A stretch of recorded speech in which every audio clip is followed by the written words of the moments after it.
Today I'm going to be teaching you how to sew a shirt. And this is a shirt that I'm going to demonstrate on.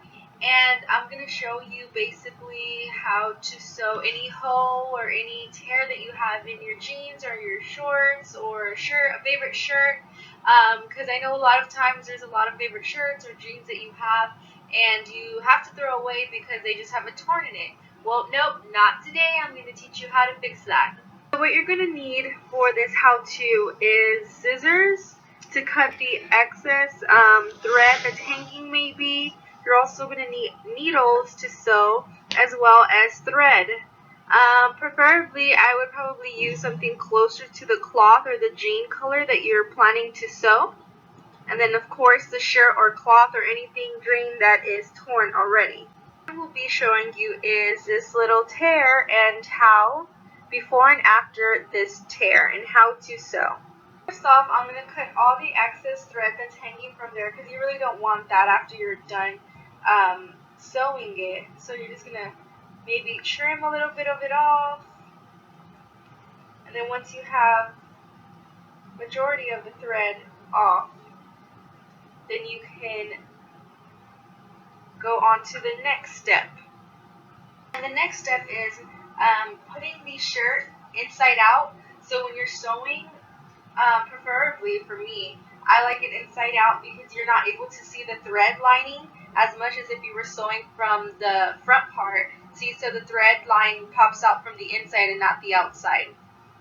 The next step is trying to get the thread into the needle, the tricky part. But once you get that, then you can start sewing. And then after you have the needle in the hole, this is how it's supposed to look. Make sure that it's linked together like that. There's two. It's in the hole, and then you have a little knot at the end of this.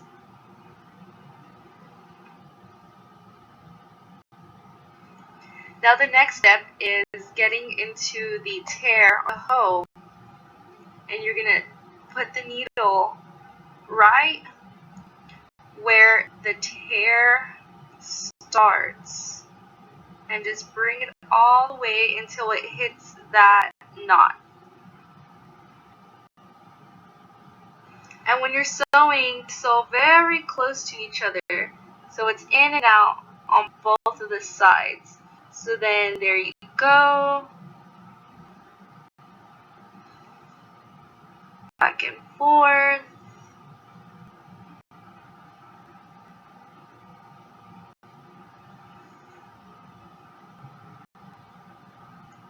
And if you feel that it's maybe still a little too open, you can go back after you've finished completing it all the way to the end of the tear.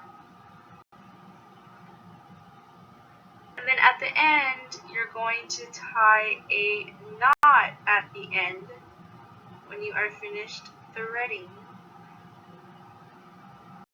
All the way to the end. You're going to take the scissors and then cut the end of the thread that you're finished with, and then you can just throw the excess thread away and put the needle back. And this is a sewn shirt. And then when you flip it around and you're putting the shirt back into place, there you go. It is sewn perfect. And now you have your shirt ready to go. Yay!